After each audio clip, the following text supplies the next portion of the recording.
Okay, let's open in a word of prayer. Lord, thanks for this day. We pray that you always help us to remember the reason for this day and every day is that your Son, that you rose from the dead triumphantly on this day. Always help us to remember that. Bless our time together today. In Jesus' name, amen. If you'll give me just 1 second here, I have one more slide to insert. Oh, my goodness. This has been a difficult week. I wish you could pray for me. I am, shall we say, extremely tired. Not tired of doing this, but just tired. It becomes increasingly difficult to keep up. And I'm trying to prepare about 10 talks while I go through these things. So that's a bit of a daunting task, plus doing all the other stuff that comes up in life. So today we're going to call this reordering, and part of the reason for that is because there's been a reordering. Did I hear somebody say something? Oh, there's been a reordering of the world system. I'm sorry, I thought I heard somebody shout something back there. And I don't recognize this song. Oh, it's my. What is this? I have no idea who. Leave me alone. I thought somebody was yelling at me. It's wife in a pocket here. So I'm not sure how that came about, but we're very professional here. We have everything just like a studio. So just a couple updates. So if I did a 2-hour interview with Andy White on Open Up the Doors podcast this week. You can find that on Rumble. If you need the link, you can email us and we'll get you the link. But it's on Rumble, Open Up the Doors. And then tomorrow morning at 10 a.m. Eastern U.S. time, I'm going to do Stand Up for the Truth with David Fiorazzo, Q90fm.com, Q90fm.com. And we'll talk about AI and some of these things that I've been talking about. I'm going to try to talk maybe a little bit less about it this week, although there's some things I think I should go into.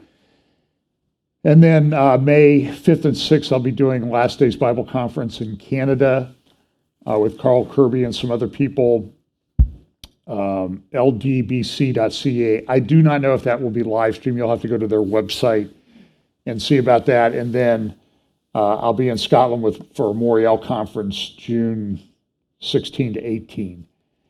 And then also I think I'm going to speak at a church in Yorkshire, England, the week before that. So just some of those things coming up. And pray for me that I'll get the time to make these talks like I want. Talk about acceleration, convergence, logistics, understanding. We also look at these verse every week in Daniel chapter 12 because I think it's very applicable now. We know that things as we get closer to the end will become clear to us exactly how they're going to work out. And the reason why I titled this thing Reordering this week is in part because of this, because while we will have better understanding, you need to understand that things are changing in the world. There has been a complete reordering of the world order in the past 4, 5, 6 months. I don't know that it's not going to change even more beyond that. And so some of these things are very significant. So this is a graphic I did that, Jerusalem is going to be a cup of trembling. And this week, and I'll spend a little time at the end talking about Jerusalem because it really was the epicenter of a lot of the things that went on this week. I don't remember, I think I talked about this some last week. It's hard to remember what I talked about because I've been talking too much, I guess. But I think the significance of this thing with former President Trump and the indictment in New York, and I did talk about it on the podcast that I did this week, and I also did a podcast on Hope for Our Times. It'll be hopeforourtimes.com with Tom Hughes this past Wednesday. We talked some about this Trump indictment. So in case you haven't heard that, just let me say this quickly. this is a bunch of nonsense. Even in the New York Times this morning on their main editorial page, they had 4 opinions, and everybody says, "Oh, it's very serious. This is just terrible what President Trump has done, former President Trump has done." But then there was one editorial there that said, "This is just a bunch of nonsense. This is legal nonsense. This is a prosecutor that's completely out of control." In fact, this is Alan Dershowitz. He wrote this article at Newsweek. And I don't remember if I talked about this last week, but, he thinks that Trump will be convicted, but that Trump will win on appeal. Sometimes as a lawyer, you have to tell your client, you're not going to win this case in front of a jury, but I'm pretty sure you'll win on appeal.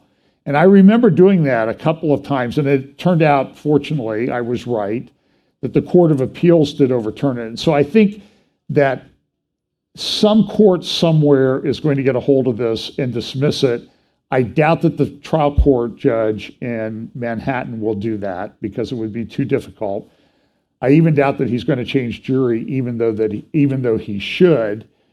But even Dershowitz said, and I heard an interview with him this week, that the problem is that the legal system has been weaponized against political opponents of the president. And we see this on so many different levels. We see this with the misinformation, disinformation campaign to suppress certain voices on social media. It's really, I don't know how to say it other than it's really out of control at this point. I know that people have YouTube channels like we do. We watch what we've been trained. We watch what we say because YouTube will come back and ding us.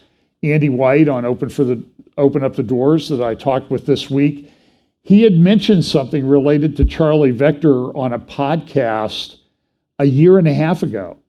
He received a notice from YouTube this week that we've given you a strike for misinformation, for violating our community standards. He communicated with YouTube. What did I do? What did I say? Nobody responded.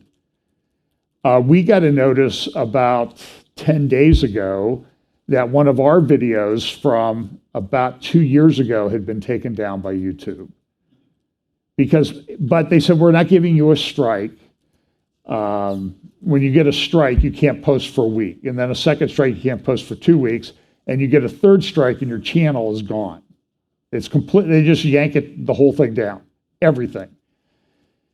And so you lose, all your subscribers, everything that you've done, all of your content. So that's why we post on Vimeo, live stream, and some other platforms. So we have a backup of the things that we've done in case somebody wants to go back and look at it. But they never tell you they didn't tell us what it was that we said that was wrong 2 years ago. Now, I think it related to Charlie Vector. That's just my guess. But they said, well, you may not have known that it would violate our community standards. Yeah, because you had no community standards at the time. So this is, in the terms of the law, this is a great injustice. This is a retroactive application of laws to something that you did in the past. And we lawyers know that you just can't do that. You can make laws retroactive, but you have to make a very specific application of it. But in the tech world, they just don't really care. And so one hopes that someday somebody will do the same thing to them. And I may have mentioned this last week again, and I apologize if I did. This guy put up a meme, his name Mackey. He put up a meme and said, hey, all you people who want to vote for the former Secretary of State in the 2016 election, be sure to tweet her name and your vote will count. And it was clearly a joke.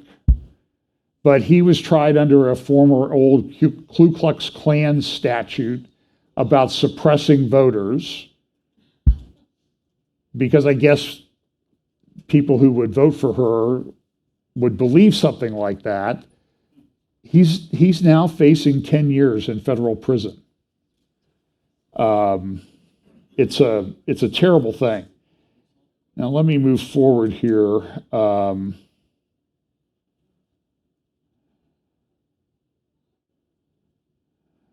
talk about transgender stuff. Well, let's talk about this first. Oh, this was an important decision. You're going to see a lot of editorials about this. What happened in Wisconsin? So in Wisconsin, they had an election for people on the Supreme Court. The lady who won, I can't remember her name. It's spelled like a typical Wisconsin name. A lot of, P's and W's and no vowels or too many vowels and that type of thing, and not very many other letters. But this was a very important election, and she won, and she ran on abortion. The Wall Street Journal last week, I don't have any graphics prepared for this, did release the results of a survey. The survey showed that traditional American values, like belief in God, the importance of religion, and that type of thing, have, for lack of a better term, they've cratered. For example, it used to be that people would be, and I'm just going to pull a number, I think this is sort of accurate, 60% used to believe that religion or God was important. That number is now down below 40% in the survey. Now, a lot of people are questioning this methodology of the survey and that type of thing, but listen, if you look around culture, it seems that the results of this survey are pretty accurate. People do not hold to the values that they used to hold. We see this happening on so many levels. So this judge, she ran on the abortion. I'm going to protect the right to abortion because there's some legislation pending, or there's some cases that are trying to apply old Wisconsin laws that prohibited abortion to current conduct. And the laws are still valid. She ran against a conservative, and she won by 10 points. This is happening everywhere. If you remember when I was at that debate for the J.D. Vance debate against Tim Ryan on Fox News, the people on the left that were invited to into that panel that I sat on, they were concerned about abortion. That was central to what they were talking about, or what they were going to do in voting. And I think conservatives and others, religious conservatives, have not really fully understood what 50 years of Roe has done to the psyche of Americans. That simply overturning Roe and overturning Casey, which gave essentially unrestricted rights to abortion in the United States, that's not going to go away anytime soon. That takes a whole long retraining process, a lot of prayer, a lot of work, a lot of instruction. It's changed dramatically. This is another thing. This is Ed Stetzer. Now, I think I read, Ed Stetzer is one of the big, church growth types in the church, in the so-called evangelical church. He's been with the Billy Graham Center at Wheaton. I thought I read someplace that he got a new position, but I don't, he was going to some other school of theology to head it up. But I may be incorrect on that. But here's something that he put out this week. He put out a tweet by a pastor, Matt Brown. I don't know who this guy is. It comes from a church leaders podcast. That's a podcast that Stetzer did because he's like Andy Stanley is big on leadership. Ed Stetzer is big on leadership. Rick Warren is big on leadership. But what he says here is he tweets with approval. This tweet retweets what Matt Brown said, that the Enneagram has been life-changing for him and his church. Now, I talked about the Enneagram a couple years ago. You can go back and find that podcast, that video that I did. I think it was about almost 2 years ago this month. I titled it Practice Biblical Distancing, because there's certain things we should stay away from. I was looking at some of the comments about what Ed Stetzer said. And by the way, this is promoted by a bunch of people. I know that the big chapel at Liberty, at the convocation chapel that they had a few years ago, they pushed the Enneagram on people. It's an unbiblical concept. It's not a personality test. It has no valid data behind it. One of the big pushers of it is a guy named Richard Rohr. And one of the comments on this particular tweet said, well, I learned a lot about this from a Christian perspective from Richard Rohr. Listen, Richard Rohr is not a Christian. And the fact that somebody does not realize what Richard Rohr really teaches is very troubling. You have to be very careful. I mean, we try to warn about these things. Richard Rohr believes in he's a universalist. Everyone's going to be saved. Christ is in everything. He's a big follower of Merton and Keating, who are big in the spiritual transformation movement that has sort of overtaken most evangelical seminaries by this point. And I was speaking out about that 10 years ago. And guess what? It didn't work because most of the schools have fallen for it. So here, and this has been promoted, this Enneagram. You can get Marcia Montenegro and Don Benoit's book on the subject about the Enneagram. They go through in detail. This thing, it has New Age roots, mystical roots. It's not Christian by any stretch of the imagination. And the fact that it's pushed by guys like Richard Rohr ought to be a huge red flag, but nobody ever seems to take notice of that. There's a local church down the road, big church, maybe the biggest of the Vineyard Movement churches. And he's not the senior pastor there anymore, used to invite Jim Wallace from Sojourners to come and speak. Jim Wallace, I don't use the H word too often, if you listen to me. Jim Wallace is a heretic. Jim Wallace is a radical socialist, Marxist, non-Christian. And they would invite him to speak at the Vineyard. I saw a quote of him. I wish I had the video teed up to play for you this morning. After the shooting in Nashville, where this transgender person went in and shot up the school, killed 3 children and 3 adults, 6 people altogether. Have you watched how this has been flipped? What they're saying about this? The victim now is the shooter. And Jim Wallace came out. I saw him. This heretical, evil man said that what happened in Nashville was the fault of Christians. I heard it. And yet the Vineyard down here invited him to speak. They invited Richard Foster. I went to it. Richard Foster I question whether he's a Christian. He's into mysticism. He's the one who said in one of his books about contemplative prayer, before you do this, you need to pray prayers of protection because you might encounter some bad forces. Now listen, if it was biblical, why do you need to pray a prayer of protection to pray? And yet they had I went that night. I went to hear it. They had 2,500 people at least down there. They required all their leaders to come listen to Richard Foster. So don't think that this stuff is just off in someplace like California or someplace like that. It's right here in our community that we need to stand up against. So the Enneagram, Andy Stanley pushes it. A whole bunch of people push it. And it's not remotely biblical. And I guess from my way of thinking, if you're pushing something like this, it's a red flag to be very careful with almost anything that you're talking about. Listen, if we ever started pushing something like that around here, get rid of us. Stop listening to us, because I think it's that serious. Now, I'm going to play a clip of this. This is a pastrix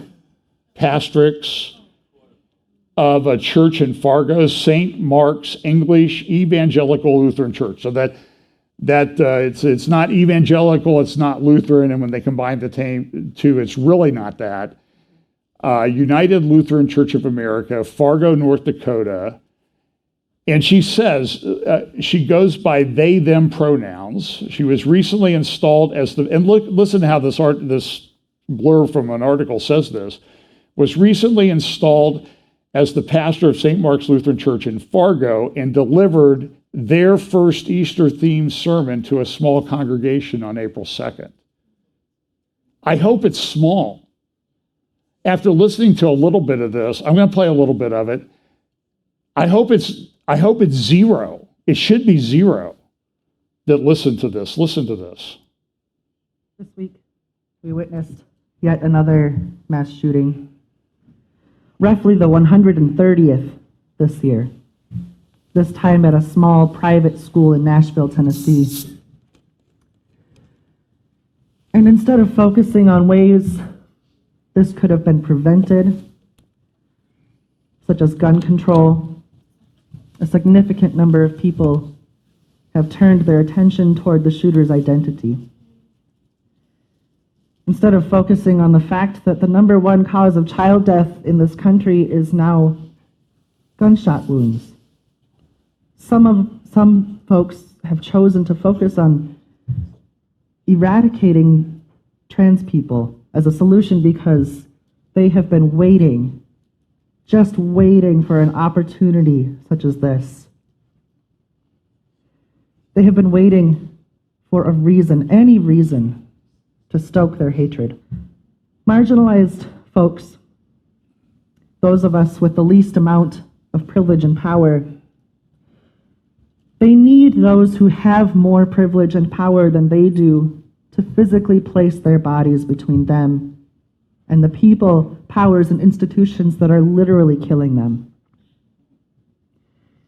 Yet so often they are betrayed with a kiss, right?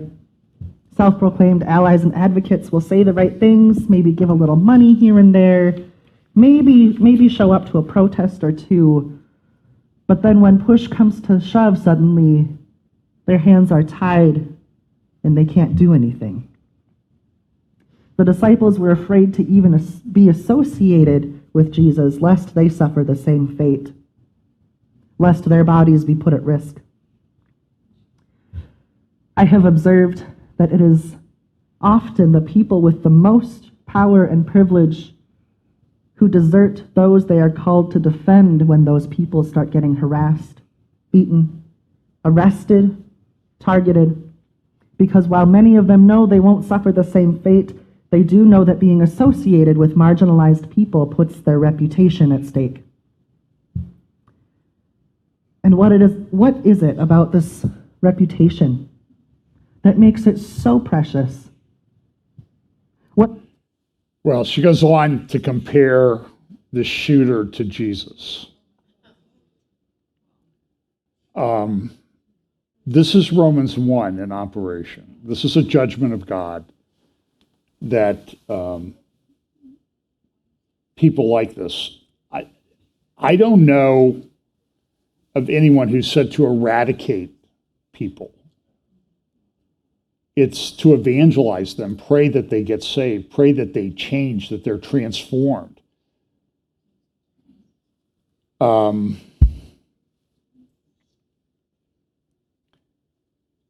now and then you run into trans people. And I'm sad. I don't want to eradicate them. I would like to help them in some way. But you can't even say that in this culture because of what's happened and because of people, so-called pastors like this. So pray for this lady. I pray for them. She uses they, them. I don't understand. The whole thing is upside down. And part of this is the plan, is to completely ruin language, the way we lose language and that type of thing. In Ontario, they're proposing bills. This is a website, a tweet by a member of parliament in Ontario, Canada, and listen to what she had to say about the legislation that they want to put in place there. Speaker, I have received a deluge of hate this past few days, specifically because I dare stand up for our communities and your communities, because it's happening right across Ontario. I dare to stand up to intimidation, to hateful speech, to death threats and harassment, all because I want to defend the rights of LGBT people in Ontario. And I have a message for those who are trying to shut us down, to try to push us back into the closet. We're only going to get louder, we're only going to get prouder, we're only going to get more visible, we're only going to get more fabulous, we're only going to throw out a lot more glitter, we're only going to get queer.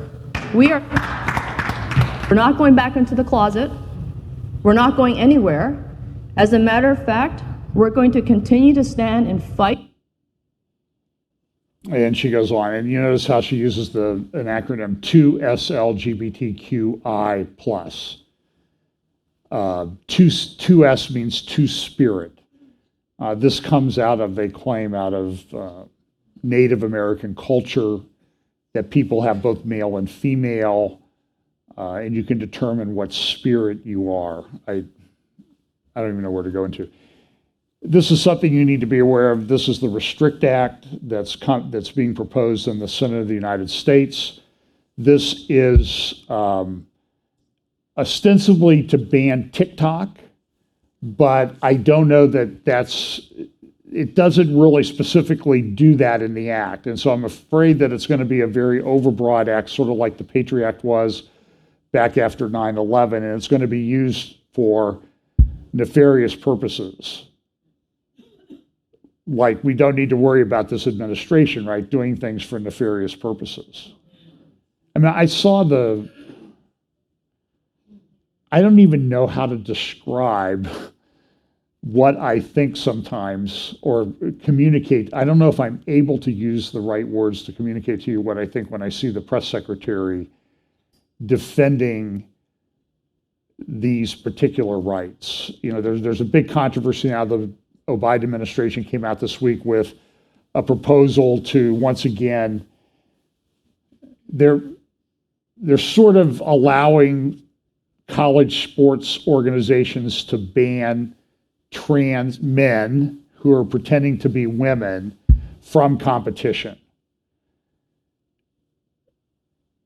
In some cases, as long as, well, if it's not safe. So, I mean, we've seen the examples. For example, there was a man who was pretending to be a woman in hockey, was allowed to participate in a tournament, and he checked a woman into the boards and he almost killed her. Same thing in this mixed martial arts or ultimate fighting. There was a man in the women's category and went up against one of the best women in the world and just about beat her to death.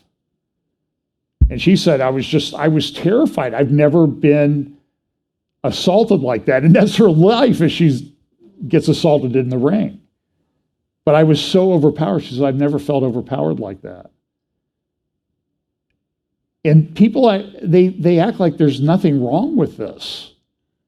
And so there's a radicalization that occurred. And the way I think part of it is to get down to children.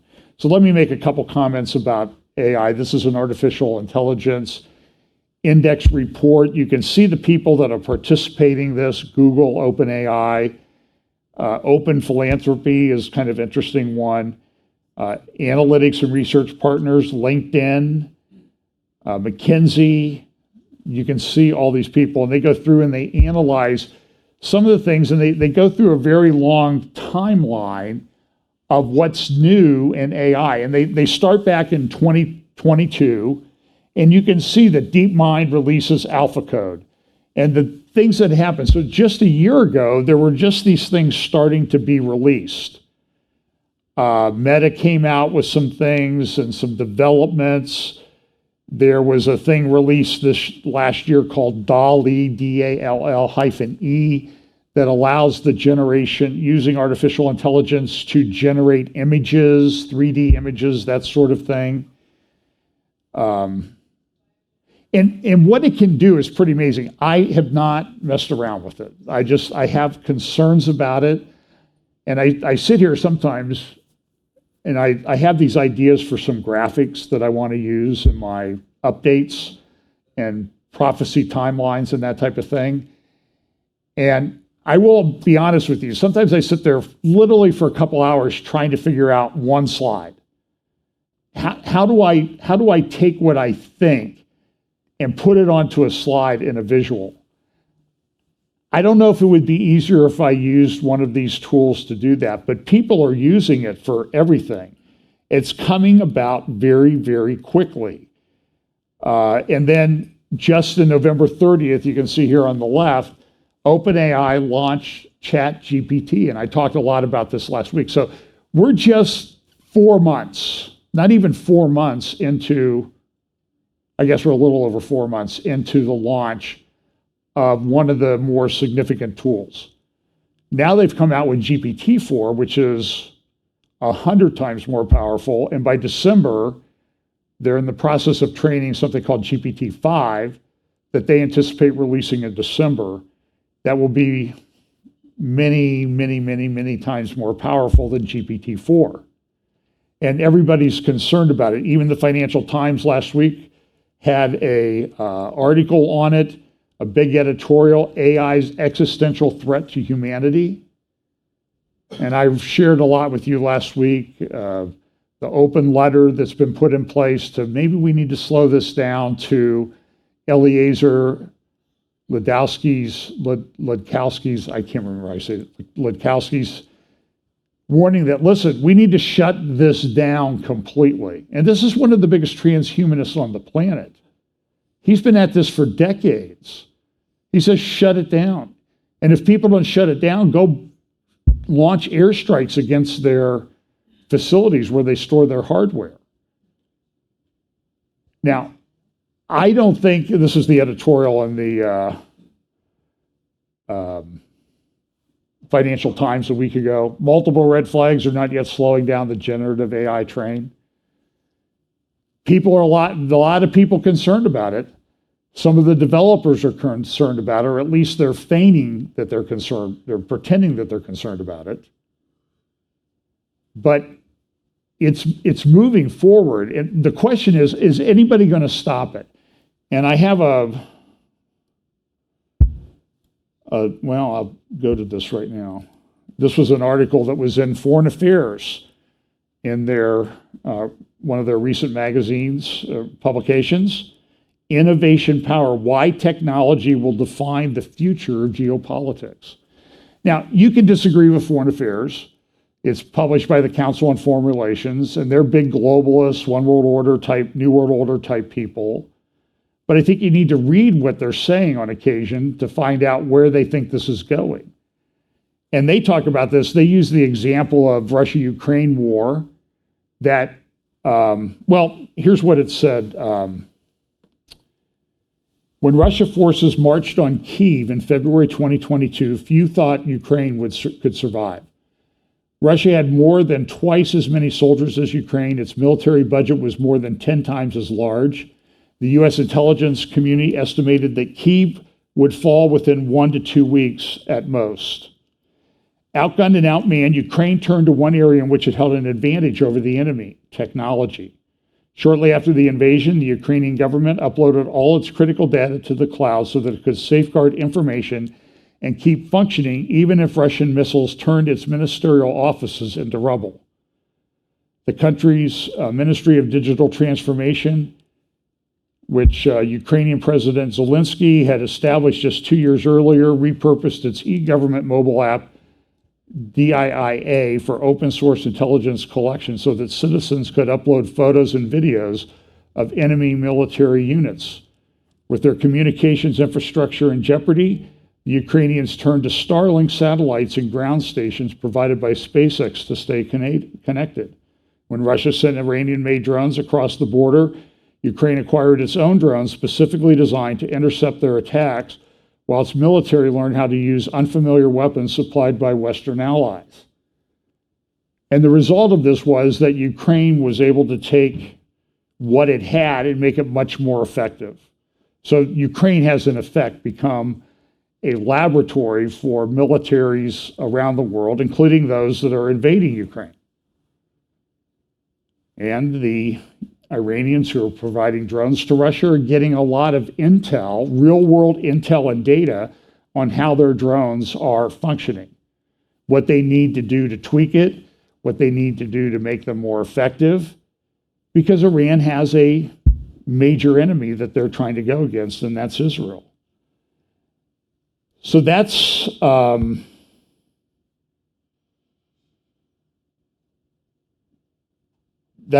big deal. The other thing that we also see the coming of the central bank digital currencies. This was the World Government Summit in 2022.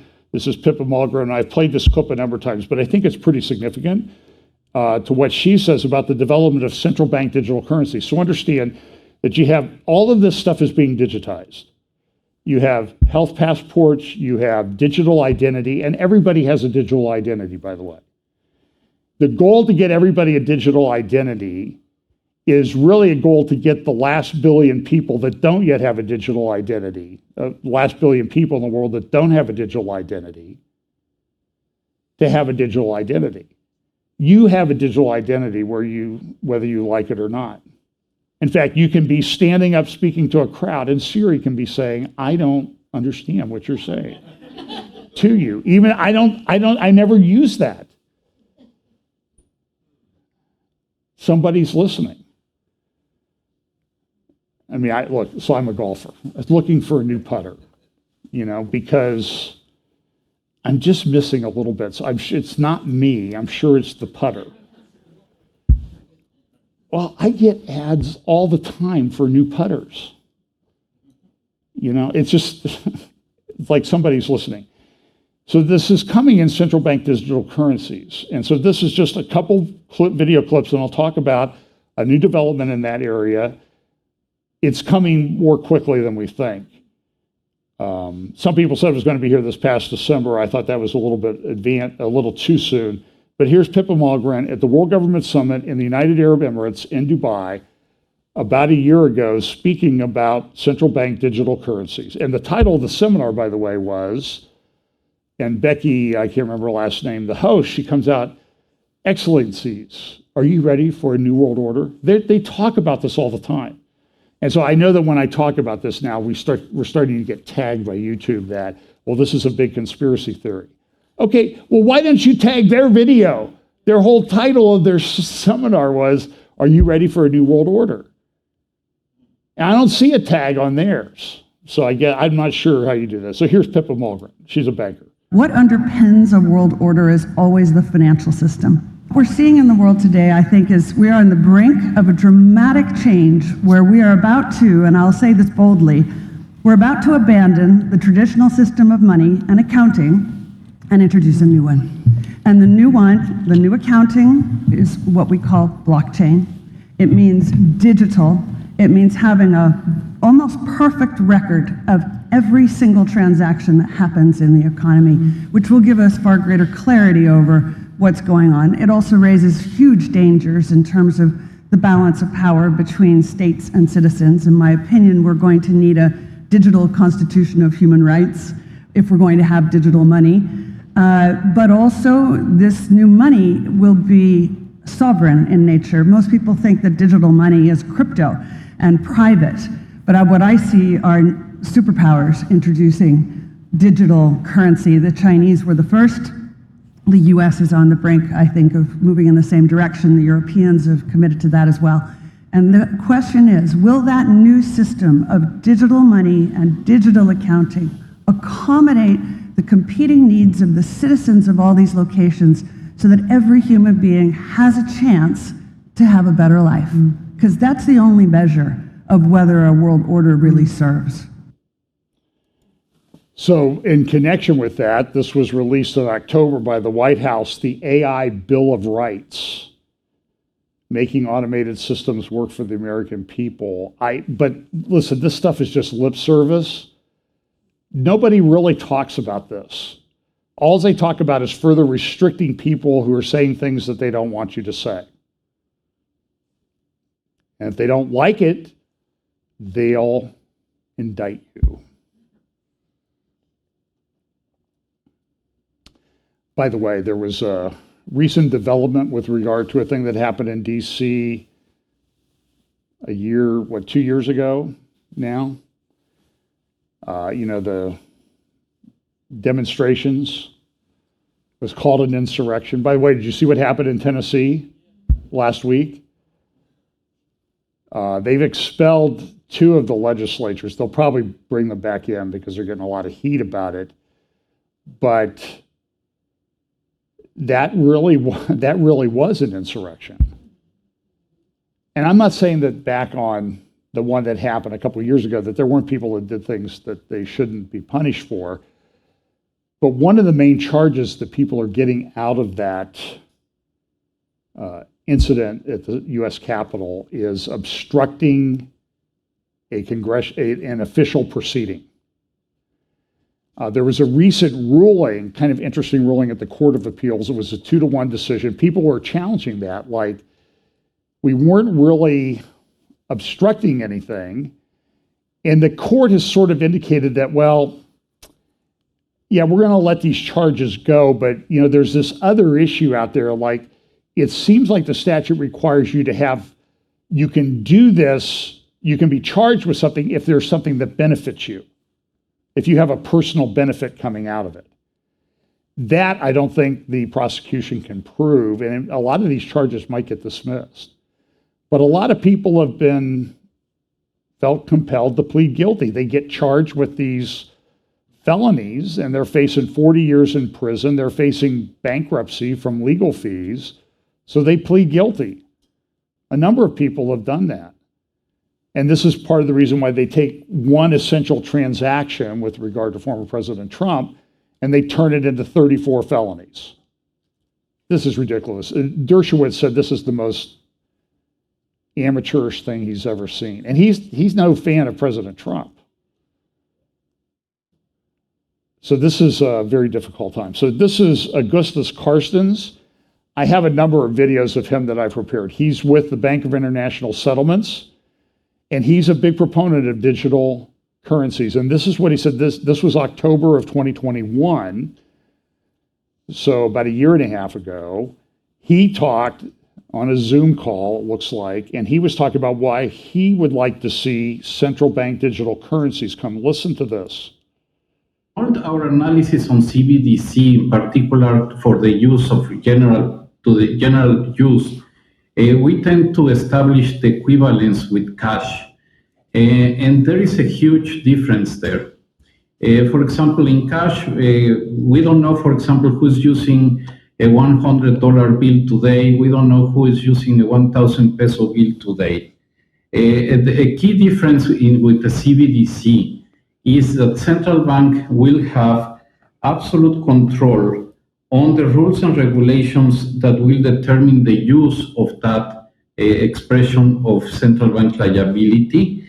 And also we will have the technology to enforce that. Those 2 issues are extremely important, and that makes a huge difference with respect to what cash is. So they want, what did he say? And he was reading it, total control over everything. We want to know everything that's happening in the financial system. And now you might spend cash, and we don't really know that you spent the cash. We just don't know who spent that $100 bill or that $10 bill. But with central bank digital currency, we will know. And I think what they're going to do is going to shove everything to a point of sale control. So whether you use cash or not is going to be irrelevant. Now, one of the things that are coming out is a thing called FedNow, FedNow service, which is to sort of allow for instantaneous transfers of money back and forth in the banking system. Right now, there's a bit of a delay in settlements and that type of thing. Unless, as we experienced recently, if the bank wants to take money out of your account, they do it right away. It just happens. But like in our case, they took out like $5,000 that they shouldn't have. And when Pam asked a question about it, it's like, well, we'll put it back in 4 to 5 business days. It was like, well, wait, it was just like you just flipped a little switch and you took it out. Why can't you just unflip the switch or, reverse it? Well, we'll get it done in 4 to 5 business days. We're busy, So we all want this instantaneous thing, and you see Panera's now got the Amazon Wave, pay by palm or whatever, wave your hand and pay. JP Morgan is coming out with a bunch of things, but the FedNow service is a central bank way to do instantaneous transfers of money for merchants. If you look back at some of the old Bank for International Settlements publications that they put out, in one of them they said, this is a few years ago, the whole reason why central banks came into existence was for payments, to handle payments and transfers of money at the merchant level. So now they have this technology that's being developed where they're going to be able to, blockchain what was private crypto, now they're going to put into central bank digital currencies. And my fear is that when they do that, they're going to just completely wipe out crypto. I think that's what they would like to do because they want to have control. So the FedNow service is going to roll out. You can see this. There's a Money and Payments, the US Dollar in the Age of Digital Transformation, a publication from January 2022. It tells you how these payment transactions work. Here's another publication, The Future of Money and Payments.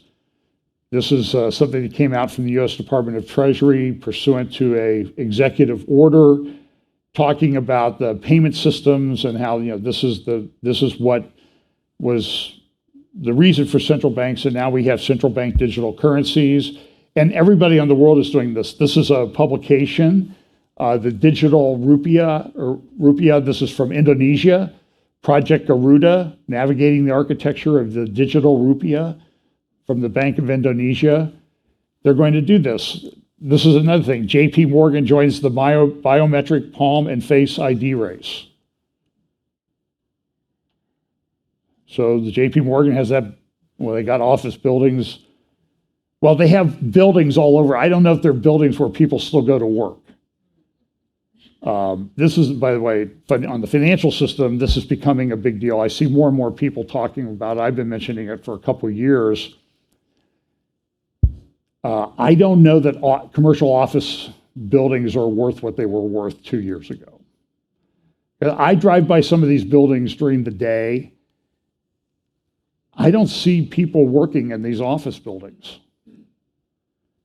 I'll drive by a big office building and I'll go over to the golf course for a driving range, and there's more cars in the parking lot at the driving range than there are at the office buildings. So people will just say, well, you're addicted to golf or whatever, but that's ridiculous. That's just silly.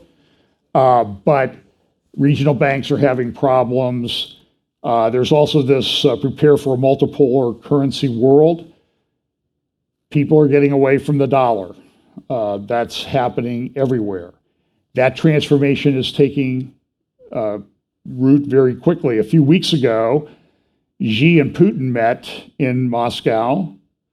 Pretty sure it was Moscow. And on the way out, this is a little thing that's doing, and this is Xi talking to Putin. We're seeing a change we haven't seen, and you'll see this repeated. We haven't seen the change we haven't seen for 100 years. And we're driving this change together. And Putin says, I agree. And they're changing things. Transactions that used to be only done or denominated in US dollars are now being done in digital yuan, the Chinese currency. It's changing things. There's a company called the BRICS. This is a pretty good article from the Cradle, and I think they're probably a center-left or anti-American organization, but I think they got great graphics. That's one reason why I like them. But they're talking about the fact that, listen, this thing is changing. The world order is changing. Xi says, when we are together, we drive these changes. China recently settled its first liquefied natural gas trade in yuan. The Brazilians have been brought into this as well. Don't think that what happened in the election in Brazil last fall was not part of this whole process. Now we have this agreement between China has brokered a normalization agreement. I don't know if I'd call it a peace agreement, but it's certainly a normalization agreement between Saudi Arabia and Iran. And part of the deal was that Saudi Arabia has been brought into the Shanghai Cooperative Organization. That's an organization, all those countries in red are part of the Shanghai Cooperative Organization, the SCO. The ones in green have observer status. So you see Mongolia has observer status, Pakistan has observer status, Turkey, but that's a big chunk of the world. It's like half of the world now is under this Shanghai Cooperative Organization. Is this one of the regional things of the 10 Beast Kingdom of the end times? I don't know. We'll watch and see. But I think it's significant the way that this has really come together.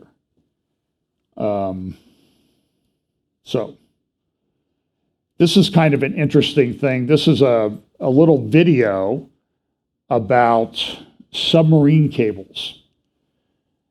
So it shows how these cables have grown as the internet has grown. This is a very interesting graphic because it shows like what's good. Look how quickly these came about. You don't even know this, well, because you're not driving around the ocean watching people lay cable everywhere. But understand that, sort of like pipelines for gas and oil, these things can be attacked too in a war. And what happens if you lose the internet? And you all know it happens. The power goes out, or your internet provider has a glitch, or they might get subject to a cyber attack or something like that, and you don't have internet for 20 minutes. And then my wife's waving, oh no, the world's coming. Yeah, I stay very calm when that happens, by the way. But so these submarine cables this is a big deal. And there's been some that have been cut. There was one island, I forget where it was, it recently had its internet cable cut. They couldn't repair it. They evacuated everybody off of the island. Very significant. So I mentioned this. This is something to keep track of. This is this article by Pepe Escobar at the Cradle, Iran and Saudi Arabia, Chinese win-win. China all of a sudden is now like they're the great purveyors of peace in the world. Why? This has just happened in a month. This is what Escobar says in this article. And again, he's, I think, anti-American, so I think that's his orientation. The idea that history has an endpoint as promoted by clueless neoconservatives in the unipolar 1990s is flawed, as it is an endless process of renewal. The recent official meeting between Saudi Foreign Minister Faisal bin Farad al-Saud and Iranian Foreign Minister Hossein Amir Abdollahian in Beijing marks a territory that was previously deemed unthinkable and which has undoubtedly caused grief for the War Inc. machine.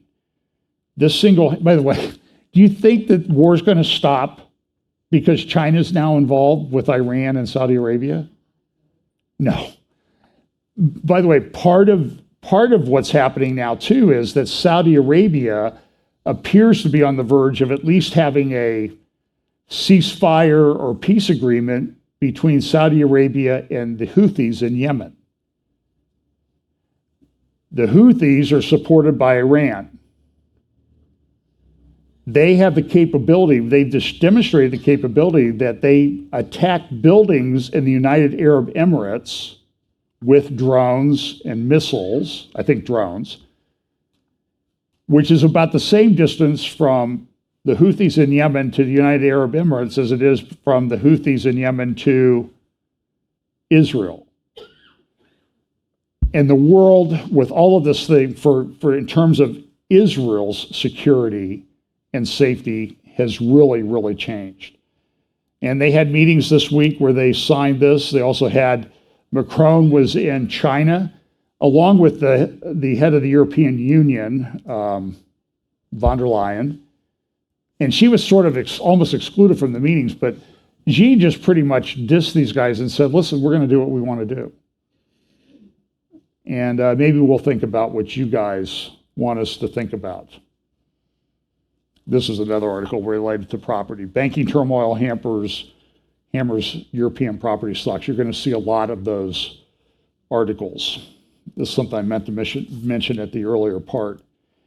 It's interesting. It shows the conflict and division in our culture over certain issues. So they have the abortion pill, mifepristone. So a judge in Texas said, it's not valid, you can't use it anywhere.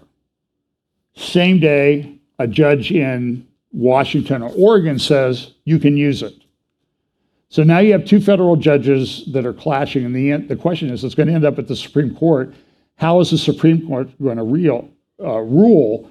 This will be a big issue in the next election, especially if the Supreme Court comes out and says this drug should not be approved. That's going to be used to elect people that oppose to that. Israel's in a difficult spot. So I'm going to talk a little bit about Israel, and then we're actually going to finish up here. I was going to say we're going to finish up early, but that never happens, does it? So this is an important article. Caroline Glick has picked up on this article. It's by Tony Badrin. It was in the tablet about March 8th, so about a month ago. The point of the article was Blinken, Secretary of State of the United States, builds a Palestinian Hezbollah in the West Bank. And let me see if I can pull this up here, because I think there's a couple things that are important to read out of the article.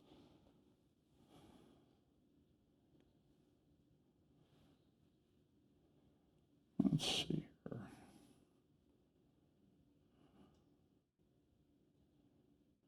Okay. So here's what Tony Badrin says. He's a Middle East security expert. I forget which, he's with one of the think tanks. While the Biden administration has been busy encouraging and funding the Israeli protest movement against Prime Minister Benjamin Netanyahu's proposed judicial reforms, it has also launched a far more potentially dangerous and lethal attempt to destabilize the leading military power in the Middle East. The wave of domestic protests in Israel comes on the heels of the most deadly series of Palestinian terror attacks since the end of the Second Intifada, which was back about 2002 to 2003.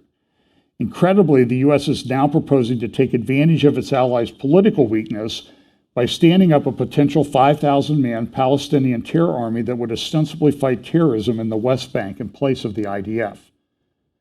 So they're going to train 5,000 Palestinian soldiers to be in this ostensibly an anti-terror organization.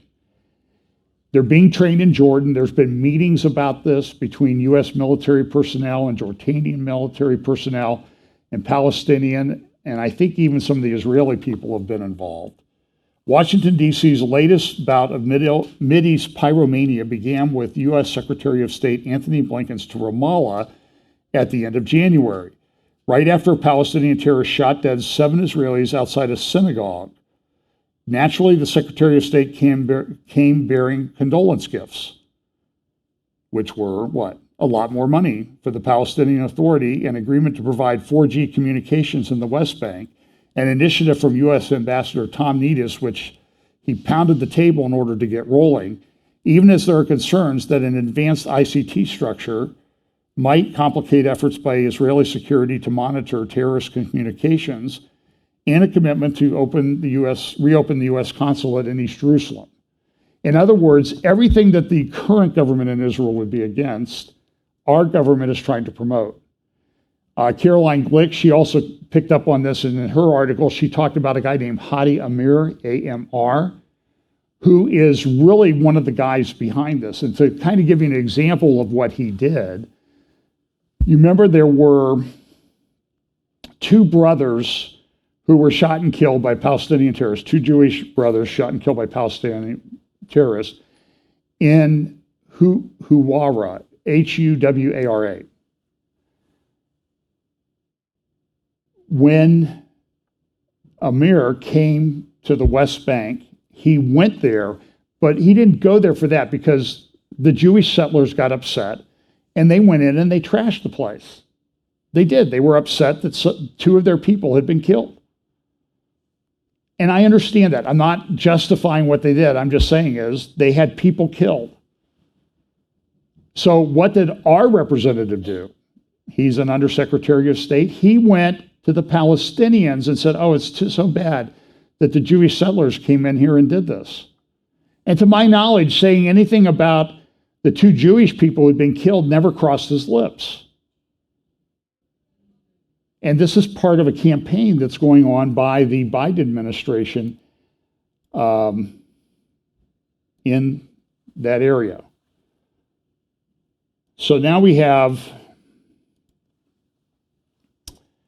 this is from Al Mayadeen TV channel.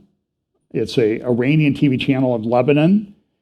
And you can see here, this is the Arabic on the left and the English on the right. And it says, Israel is eroding. And you see the pictures. It's always Ben Gvir, who's the director of security, I think Minister of Security, Internal Security in Israel, and Netanyahu. They talk about thousands of protests. And so the people are, this is what it says, Israel's eroding. Demonstrations are escalating in Israel against the government of Benjamin Netanyahu, especially on the issue of judicial amendments. While the circle of protests is widening, concern is growing among Israelis that matters may lead to civil war or to various security repercussions. And it's a theme now, and I read through a lot of Arabic and Iranian newspapers this week. They're all saying Israel's falling apart. Now's the time for us to do something. So a lot of things related to the Temple Mount. There were rockets launched from the Golan in Syria, by the way, into Israel. There were also 35 rockets or so launched from Lebanon into Israel. That's the most rockets launched from Lebanon since the 2006 Second Lebanon War. Pretty significant development. Now, Israel's responded in a pretty measured response. There's a good article in the Jerusalem Post on Friday by Jonathan Spire talking about the fact that Israel made a very measured response. And so you have this, what you see this dance going on between Israel and Iran. Nobody wants to escalate it, but at some point it's going to escalate into a full-blown war. Al Mayadeen also put out a TV show where they said that all the proxies of Iran now have about 250,000 rockets aimed at Israel that they can launch. Now, some of them are not very good rockets. They just sort of hope they hit something. And there were some attacks this week where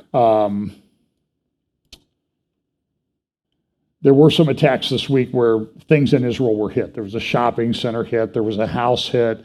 Iron Dome shot off, it knocked down a bunch of them. Some of them landed in open fields. And that's kind of the beauty of Iron Dome, because it's about $100,000, $50,000 to $100,000 to shoot off an Iron Dome missile to knock down a missile.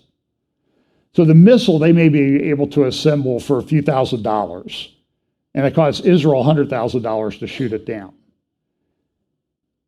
So the Iron Dome is able to calculate and say, well, this is going to land in an open field, so we're not going to waste $100,000 to shoot it down. It's pretty good.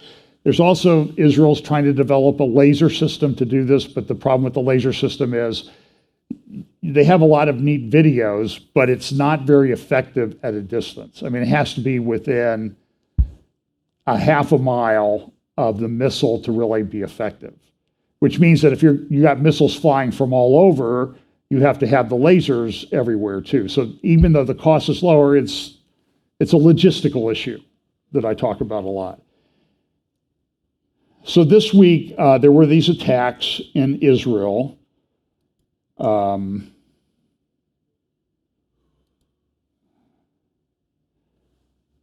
then after prayers on Friday, a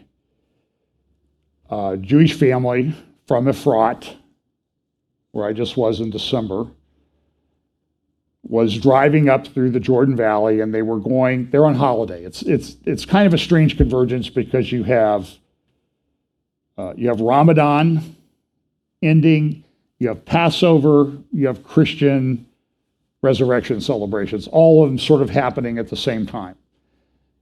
And it's very tense. Remember a year ago, there was seems like it was many, many, many years ago, but I think it was just a year ago, where we had the videos, you had the Jewish people celebrating Passover at the Western Wall, but in the background, you saw flames coming off of the Temple Mount.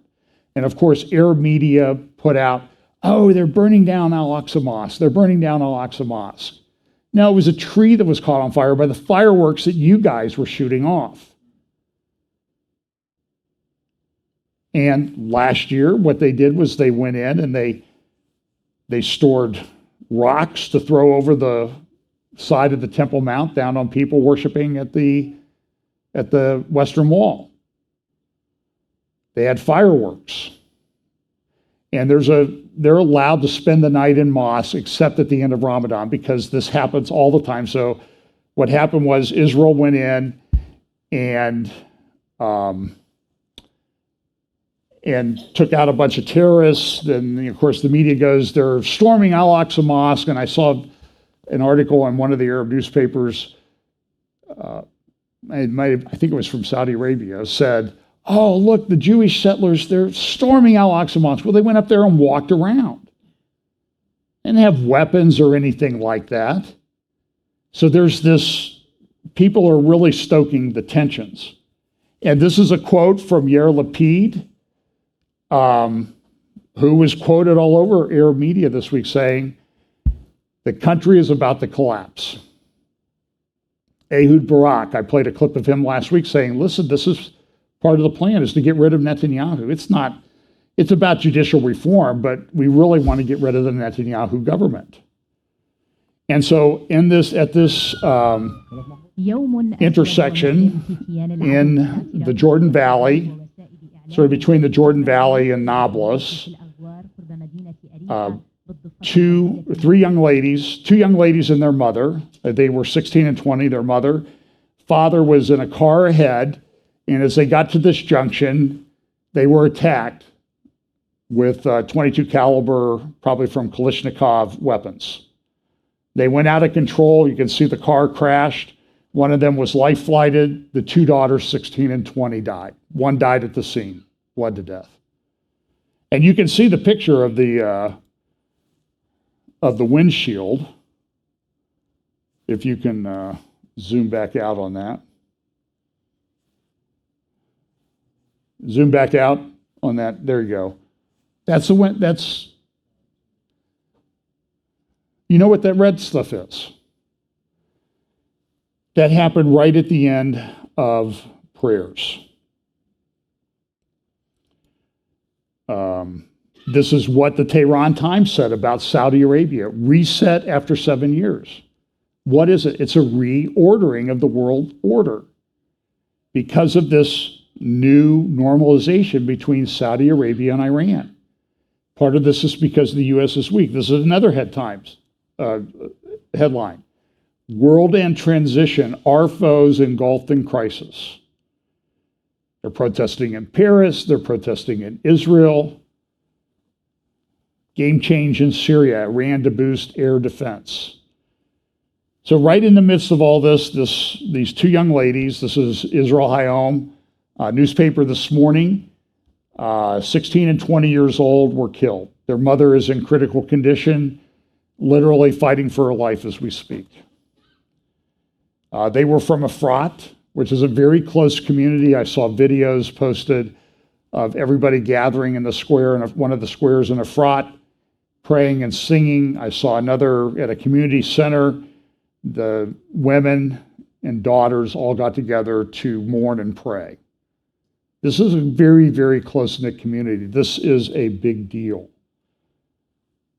So this is, and so there's this explosion of things going on. Here's another article about this. Now, it's causing a lot of turmoil in Israel because people are saying, well, you know, the Netanyahu government response has not been very good. So Avigdor Lieberman, who's in the opposition, Lapid, others have said the government's just not doing a very good job. Even Ben Gvir and Smotrich, who are in the conservative, Zionist, Orthodox parties that are part of Netanyahu's coalition, have said the response has been so weak that we may have to leave the government. Which, if they leave the government, then what happens? Netanyahu's government fails, they go to more elections.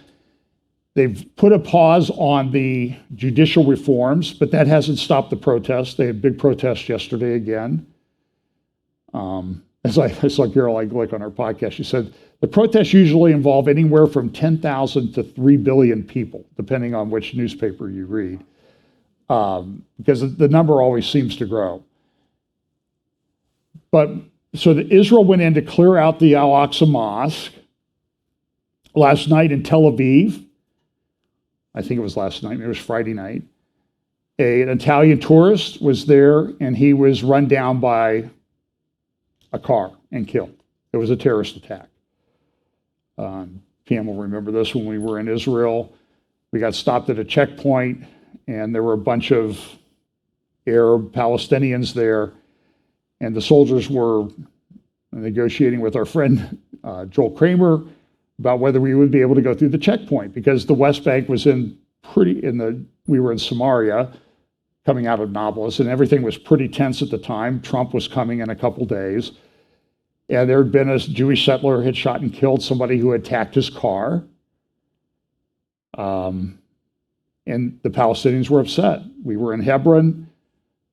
And the day that happened near Nablus, when we went through Nablus, you could see where they'd been burning tires and cars the day before. And then the day after we were in Hebron, they were having protests down in Hebron. Everything was very tense. But the Palestinians were there. And I will admit, at first I thought they were joking. Hey, why don't you just take that car and ram those soldiers? Just run them over. And I kind of thought they were joking, but now that I think about it no, I mean, they would get a lot of advantage out of that if an American ran down a bunch of IDF soldiers. So everything is very, very tense. But Smotrich and everything are good. Here's the deputy mayor of Jerusalem, short interview with Al Jazeera, who is an Arab language news organization based out of Qatar, very pro-Muslim.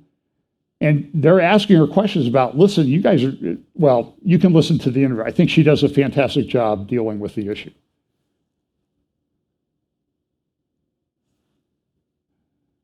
So if I may read you, Here we go. the Deputy Mayor of Jerusalem joins us live now from Tel Aviv. Good to have you with us. So if I may read you a statement by the UN General Assembly Bureau Committee released on April the 5th, it says, quote, it condemns the raid by Israeli forces inside the Al-Aqsa Mosque compound on April the 4th. And it goes on to say, quote, Israel's illegal policies and practices have continued to entrench its illegal occupation. Do you agree that what is causing the tensions here are Israeli attempts to entrench an occupation through imposing laws and regulations and policies which are illegal? Absolutely not. There's one very clear reason why this has happened. So is the UN wrong then? Exactly the same thing happened a year ago, if you let me answer the question. A year ago, on the eve of Passover and a day and a half before Easter, we had exactly the same copy-paste incidences that we've had in the last 2 days. It's the eve of Passover when Jews are beginning to prepare for their celebrations, and you had exactly the same situation last year. 350 terrorists that have been incited and called by Hamas. They barricaded themselves from the night before into the Al-Aqsa compound, desecrating the mosque with fireworks and stones, and basically impeding the peaceful worship of peaceful Muslims, like we've seen for the last 3 weeks since the beginning of Ramadan. We've had hundreds of thousands of Muslims coming to the Al-Aqsa complex, to Haram al-Sharif, to pray peacefully. And this was a very well curated, produced incident in order to create the excuse to start a conflict. And we saw exactly the same thing last year and exactly the same thing the year before. So there's nothing in this story, unfortunately. And what the saddest thing is that a family has to bury their 2 daughters and the mother is fighting for their lives. A peaceful family that was driving through and got shot in cold blood. This is what we've experienced over the last 2 hours. And for So she's exactly right. It's interesting. So I do subscribe to the Washington Post, and on their app, this is what showed up. So this is after the shooting. So this showed up on, I think the shooting took place after Friday prayers right after Friday prayers let out at the Temple Mount, at the Al-Aqsa Mosque. And so they had rockets coming in from Gaza, they had rockets from Lebanon and stuff. But listen to how the Washington Post describes this. Israel launches strikes on Lebanon and Gaza after rocket barrage. Now, they could have said Israel responds to a rocket barrage. The way you understand the way they use the language here. Here's another little clip. Friday prayers at Al-Aqsa Mosque in occupied East Jerusalem. This is a Washington Post. Middle East correspondents writing this. Friday prayers at Al-Aqsa Mosque in occupied East Jerusalem began amid high tensions after Israel carried out airstrikes in Lebanon and Gaza Strip early Friday, and the risk of wide-scale regional conflict grew. Israel said the strikes were in retaliation to a barrage of rockets fired from southern Lebanon and Gaza over toward Israel on Thursday and overnight. Now, what kind of journalist is this that writes this garbage?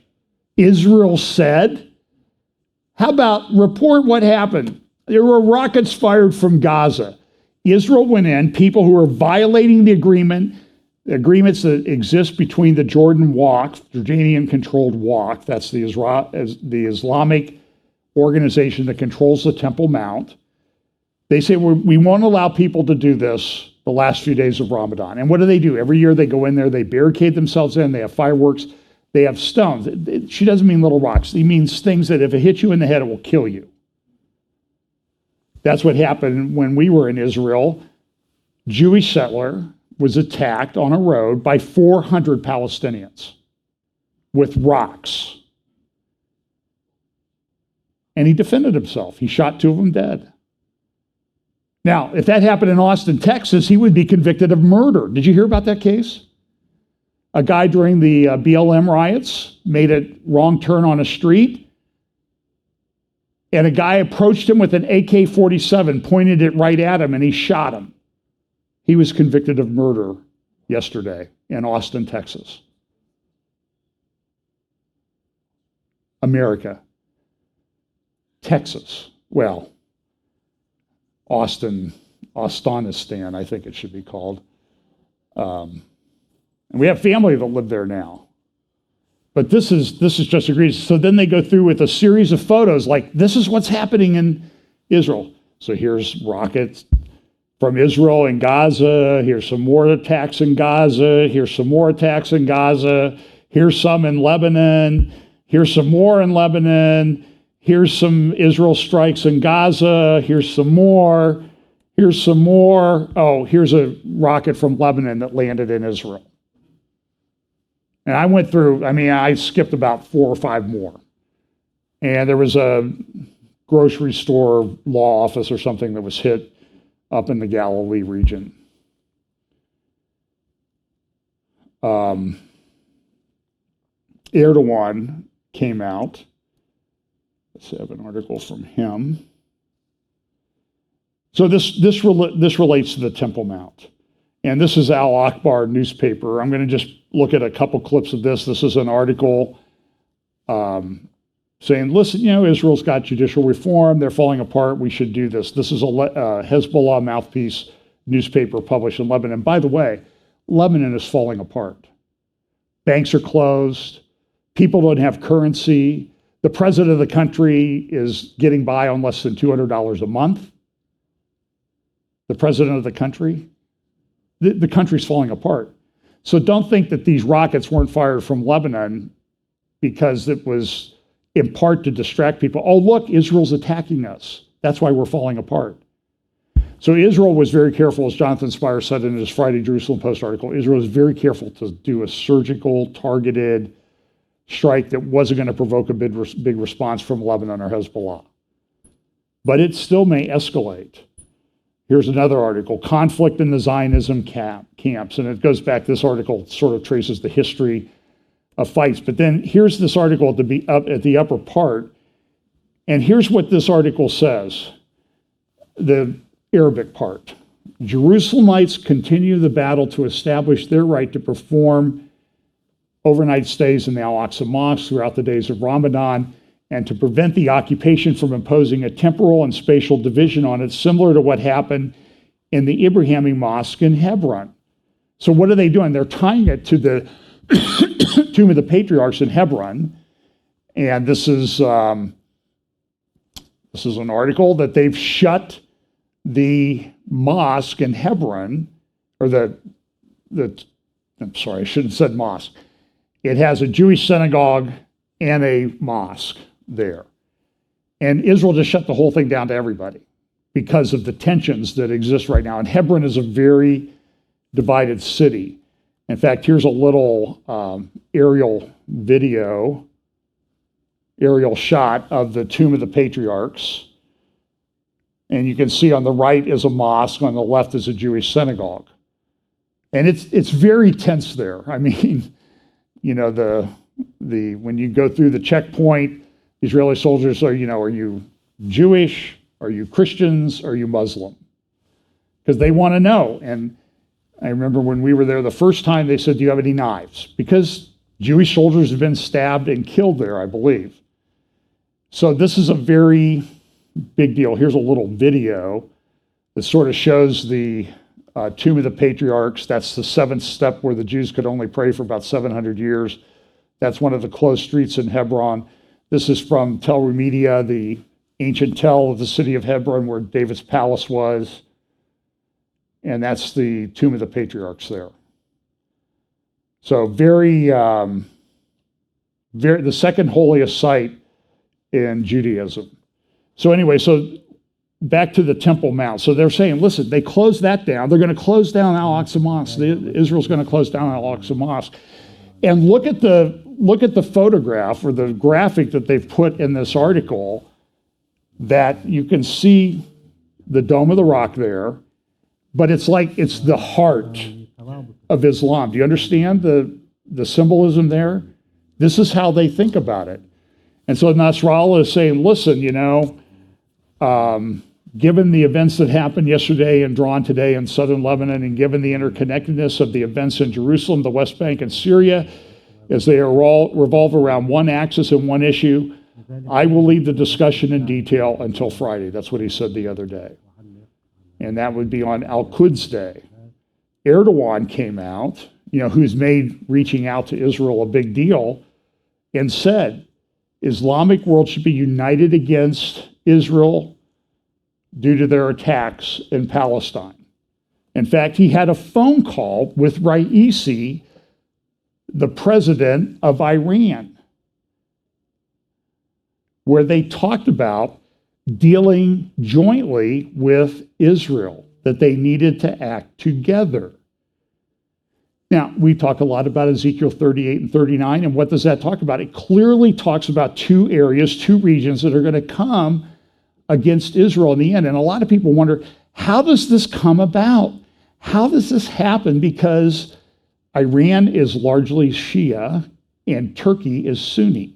And the answer is they have a common hatred, a common enemy. And it's not a surprise to me. During a telephone call with his Turkish counterpart, Erdogan, on Friday, Raisi strongly slammed the recent attacks of the Israeli forces against the Al-Aqsa Mosque as a desecration of the holy place. And then these articles in the Hezbollah newspaper go on and say, listen, the one thing that's good about all of this, it has united the entire Arab world against Israel. This is a Hezbollah newspaper. I'm just telling you, this is where this seems to be headed.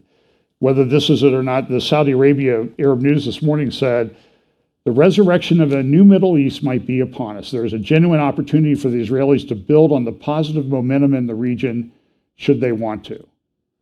The U.S. has sent one of our nuclear subs with, I think it can carry 150 Tomahawk cruise missiles to the Eastern Mediterranean. So it's It's a big deal. So I'm going to talk, I'll just do this very, very quickly, and I'll finish with this, I promise, because I know everybody's got, you've missed your reservation anyway, so for lunch. So this is the Temple Mount in Jerusalem.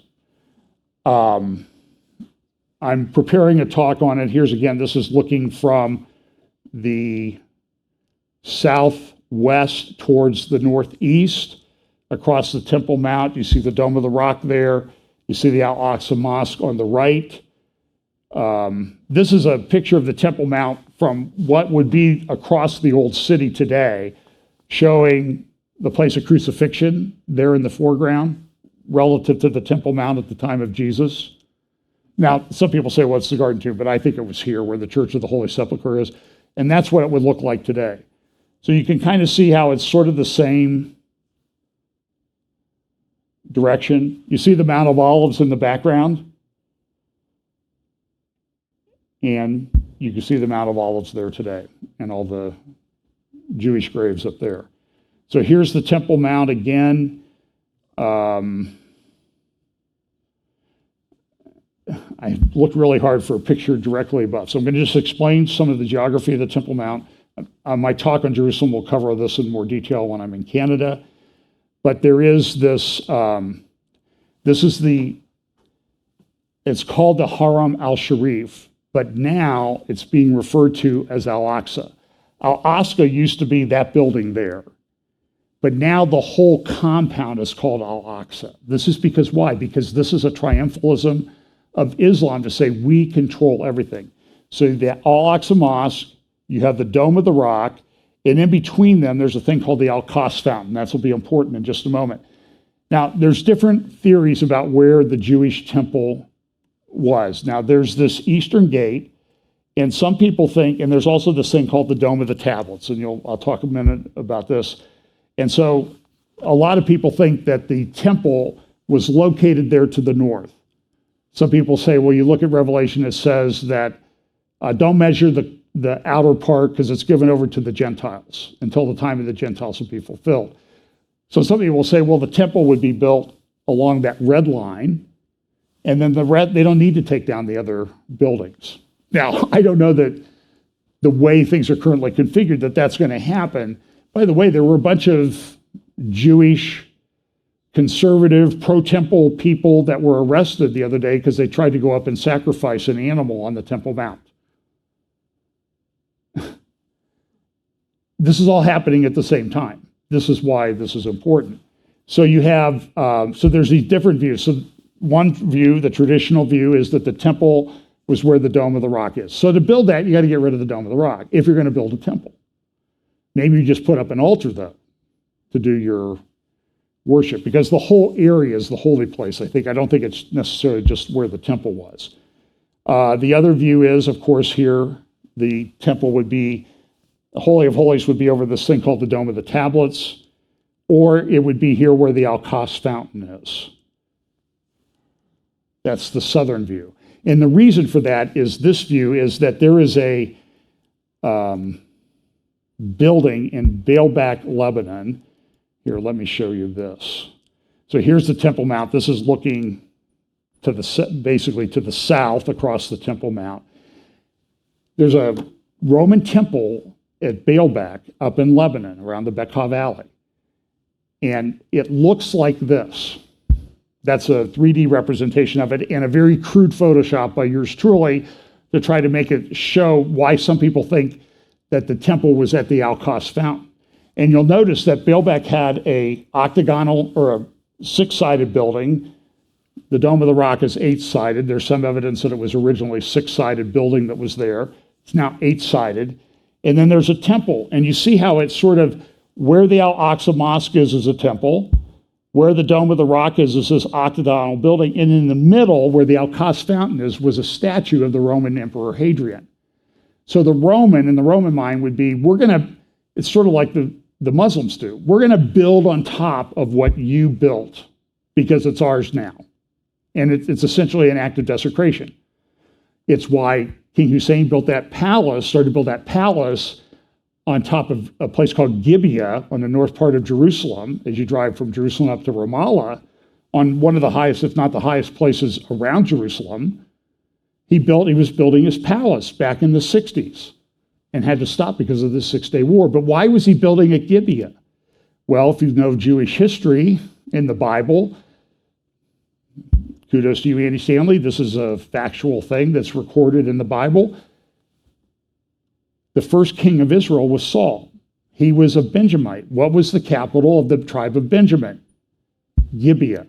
So Hussein built on top of Gibeah as a statement, I'm in charge now. I'm obliterating your history, and you have no more right to be here. Now the 6-Day War intervened. So this is a graphic of the ruins of Baalbek laid out on the Temple Mount. Okay, so here you go. There's the graphic of Baalbek. You see the octagonal building, you see the temple, and then the Emperor Hadrian statue right in the middle. And that's just in the transparency. So listen, I'll talk more about that. A lot of things are happening. All right. So a Facebook friend of mine took this picture this week. This is one of the panels of the Dome of the Rock. Take a look at that thing. What does that look like? I've had the same picture in my collection. And inside the Dome of the Rock, in probably the oldest Quranic writings existing on the planet, along this arcade, the inner arcade and the outer arcade, are engraved parts of the Quran. It's probably the best evidence that the Quran was in existence when the Dome of the Rock was built in 691 or 692. And they say in those statements, we always talk about the abomination of desolation.